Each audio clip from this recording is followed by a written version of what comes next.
Very good morning to all. कारण मी lecture सकाळी रेकॉर्ड करतो त्यामुळे मी गुड मॉर्निंगच म्हणत राहतो प्रत्येक वेळेस.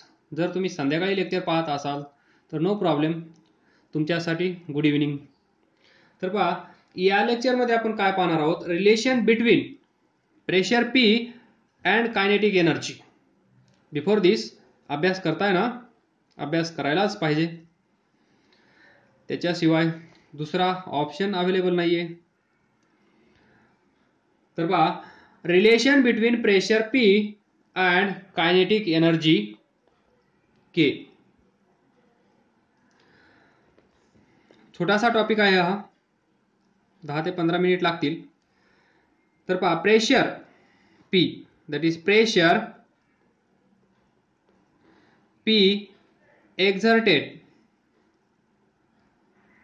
exerted by gas molecule on wall of container is given by P is equal to 1/3 rho V R MS square. जोपर्यंत हे तुम्हाला पाठ होणार नाही तोपर्यंत मी तुमचा पिच्छा सोडणार नाही. बोला, P is equal to 1/3 rho V R MS square. Equation number 1. Again we can write P is equal to 1/3 mass per unit volume V R MS square. Equation number 2. Pressure P again 1/3 M capital N into small m divided by V into V R M S square. Equation number 3. या तिघांना सोडायचंच नाही. कोणतं equation कधी use होईल माहित नाही, त्यामुळे हे तिघ एकत्र. रो मास पर युनिट व्हॉल्यूम, परत एम म्हणजे काय? कंटाळा आला मला सांगून. हे मास काय असते? Total mass of gas, that is N into M, where small m is mass of one gas molecule. हे 3 इक्वेशन आणि हा बॉक्स. असा पाठ करा, तुम्हाला हा घाबरलाच पाहिजे. P is equal to 1/3 Nm by V RMS square. तर पहा, नेक्स्ट we know that, परत आला, we know that, सगळंच आम्हाला माहित आहे. तर अभ्यास कशासाठी आम्ही करायचा? काय माहित आहे आपल्याला? मागच्या लेक्चरमध्ये पहा, ॲव्हरेज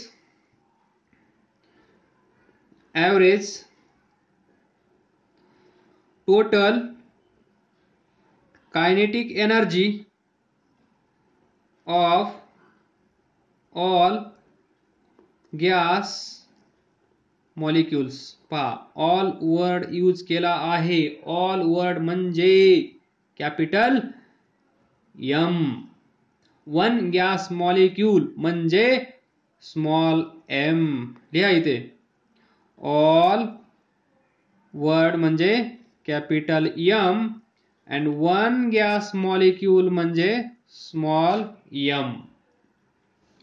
तर मग average total kinetic energy of all gas molecules किती असेल? मग याला K कन्सिडर करा. हे जे एवढं आहे, average total kinetic energy of all gas molecule, या सर्व लाईनला छोटासा K कन्सिडर करा. Therefore K is equal to, पाठीमागच्या लेक्चरमध्ये आपण याला KT लिहिलं आहे, तर लिहूया KT, no problem.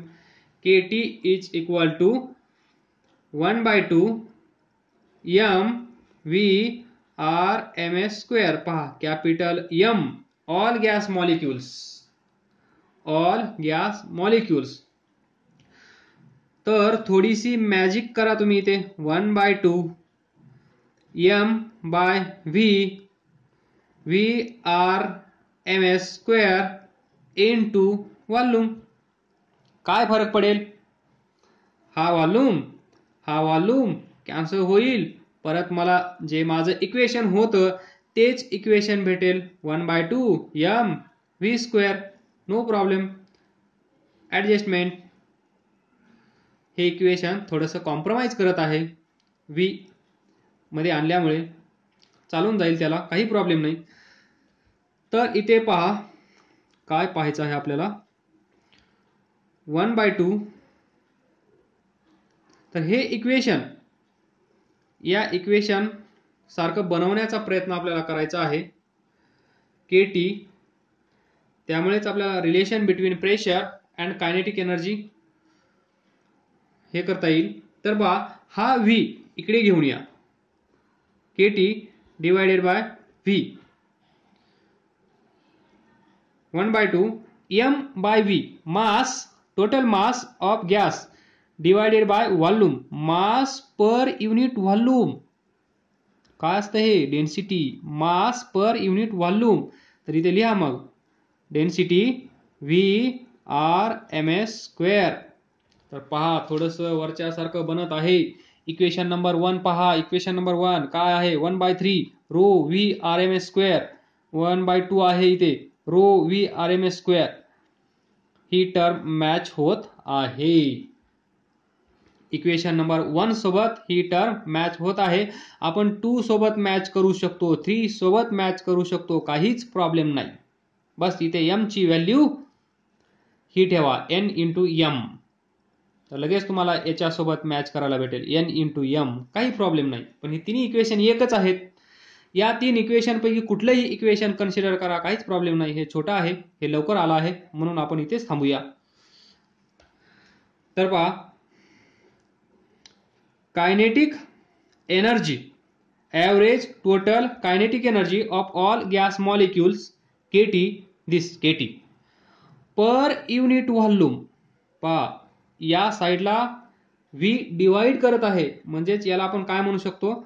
Average total kinetic energy of all gas molecules per unit volume. Shortcut मध्ये म्हणायचं झालं तर तुम्ही काय म्हणाल? एव्हरेज कायनेटिक एनर्जी ही जी आहे ती एव्हरेज और मीन कायनेटिक एनर्जी. पहा इथे एव्हरेज किंवा मीन काय आहे ही? Kinetic energy. एव्हरेज और mean kinetic energy per unit volume एवढं आहे हे. याला आपण कन्सिडर करूया E. 1/2 row Vrms square. या इक्वेशनला नंबर द्या 4. तर पहा आता इक्वेशन नंबर 1 and 4 या दोघांना एकत्र आणण्याचा प्रयत्न आपल्याला करायचा आहे. तर काय करावं लागेल? इक्वेशन नंबर 1 पहा 1/3 आहे. 1/3 आहे. इथे 1/2 आहे. तर 1/3 रो Vrms स्क्वेअर. हा 2 ॲज इट इज. काय चेंज झाला आहे? Rho as it is, Vrms square as it is, 2 as it is. फक्त 3 डिनॉमिनेटर मध्ये एक्स्ट्रा आला आहे, तर त्याला पळवण्यासाठी 3 नी मल्टीप्लाय करा. पळाला. 3 कैंसल, मर गया, चला गया. क्या बचा? 1/2 रो Vrms स्क्वेअर. जे आपला आहे ते शिल्लक आहे. हा चोर पळाला. तर पहा मग याला ब्रॅकेट मध्ये ठेवा. 1/3 rho Vrms square. Left side E. तर 1/3 rho V R M S square म्हणजेच इक्वेशन नंबर 1 आहे की नाही. मग फ्रॉम इक्वेशन नंबर 1 किंवा put value of P from equation 1 in equation number 5. Equation number 1 उचला, put value of P from equation number 1 in 5. तर energy काय येईल, E इज इक्वल टू, या ब्रॅकेटच्या जागेवर येईल P, इथे येईल 3/2. तर पहा इथून व्यवस्थित लिहूया. प्रेशर इज इक्वल टू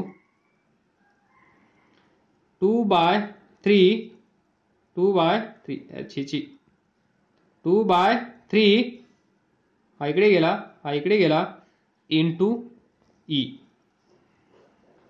काय आहे, नॉट गुड. डबल लिहितो, P is equal to 2/3 E. बरोबर.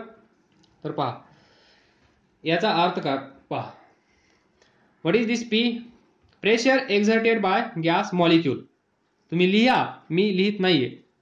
Pressure exerted by gas molecule on wall of container, this P is equal to 2/3 of P is 2/3 of E, where E is mean kinetic energy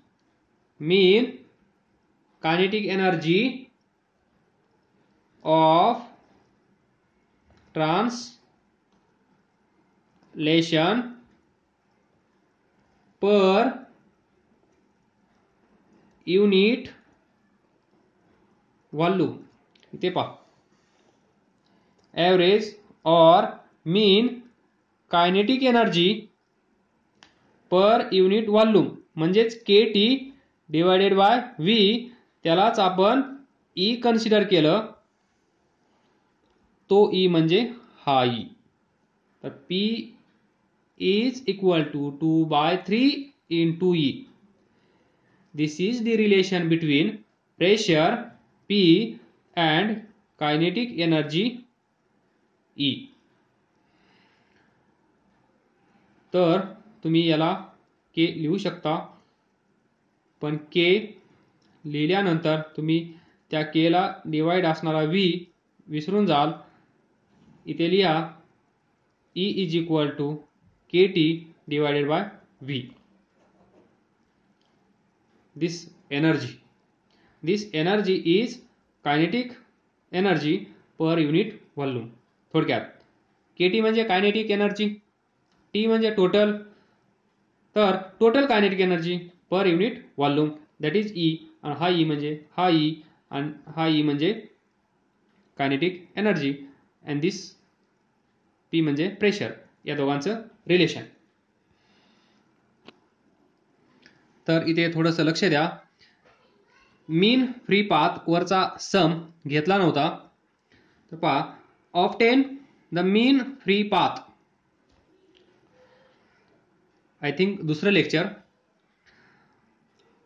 obtain the mean free path of nitrogen molecule at 0 degree Celsius and at 1 atm pressure, atmospheric pressure. The molecular diameter of nitrogen is 324 pm. आणि bracket मध्ये दिला आहे, assume this is ideal gas. This is ideal gas. तर पहा, obtain mean free path of nitrogen molecule at 0 degree Celsius. Temperature is given 0 degree Celsius.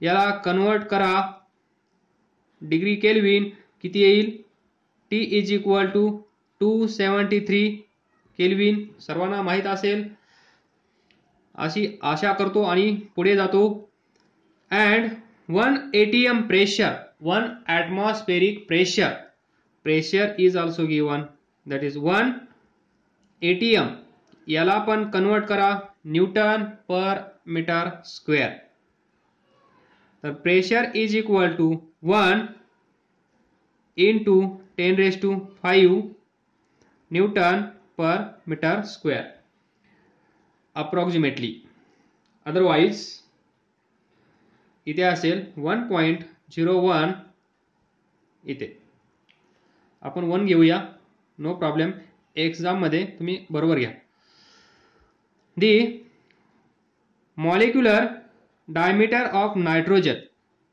पहा हा नायट्रोजनचा molecule याचा diameter मला तर दिसत नाही तुम्हाला दिसतो का दिसतो मोठा काढतो हा नायट्रोजन मॉलिक्यूल हा त्याचा डायमीटर चीची this is radius this is diameter हे दिलं आहे 324 pm not prime minister this is pm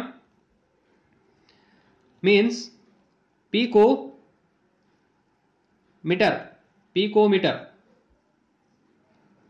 म्हणजेच काय करावं लागेल 10⁻⁻12 नी मल्टिप्लाय करायचं तुम्हाला भेटेल मीटर आलं लक्षात 1 pm म्हणजे 1 into 10⁻12 मीटर गर्मी का असर बहुत ज़्यादा हो रहा है समझून घ्या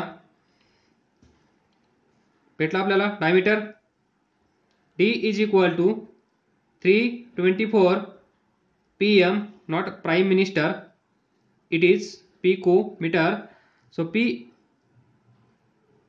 D is equal to 324 into 10⁻12 meter okay then mean free path to find mean free path to find mean free path काय असेल पहा mean free path is given by this symbol lambda is equal to √2 pi d square n. This is the equation number 1.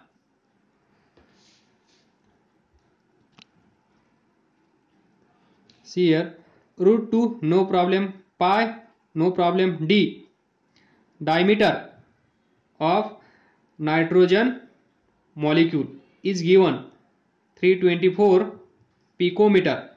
तर याचा आपण tension खतम राहिला n where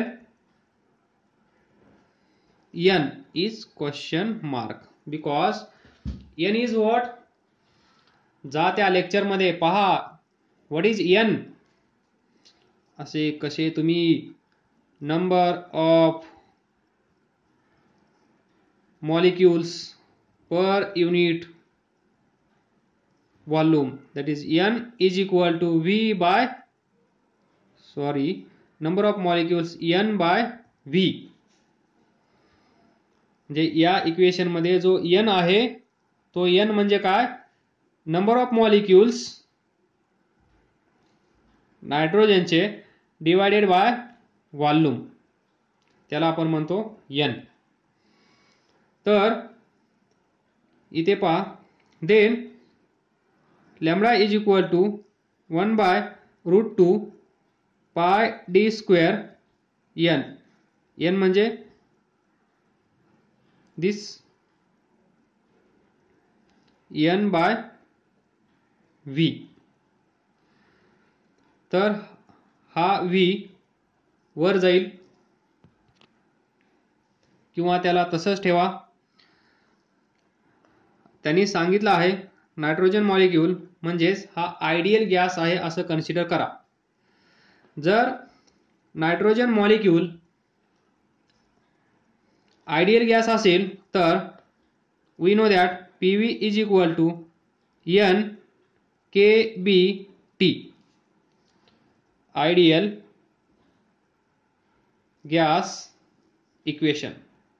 आता हे इक्वेशन आपण पाठीमागच्या लेक्चरमध्ये पाहिलं आहे, त्यामुळे हा क्वेश्चन थोडासा लेट घेण्यात आला.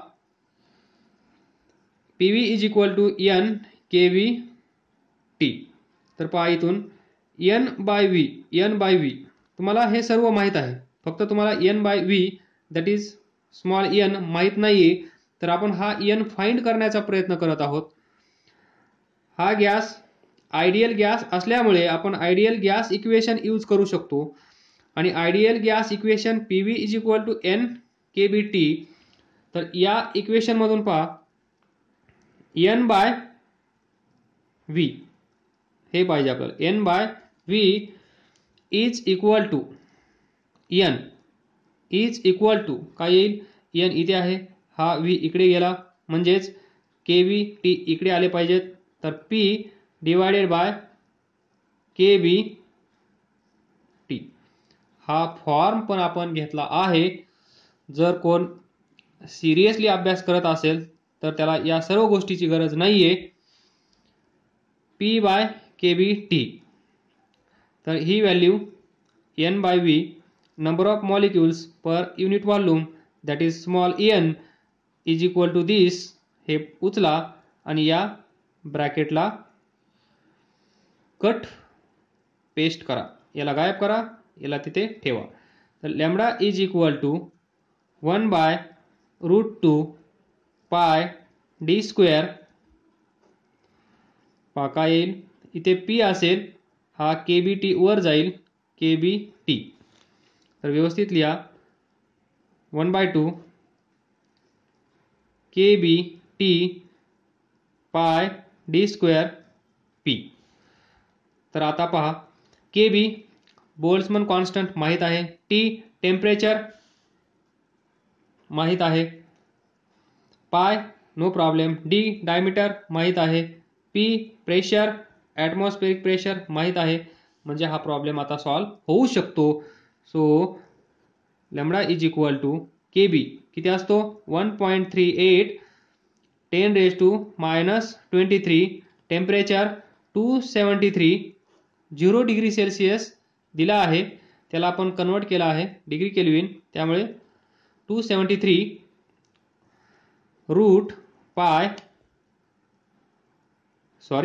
√2 इंटू पाय असं म्हणायचं होतं मला.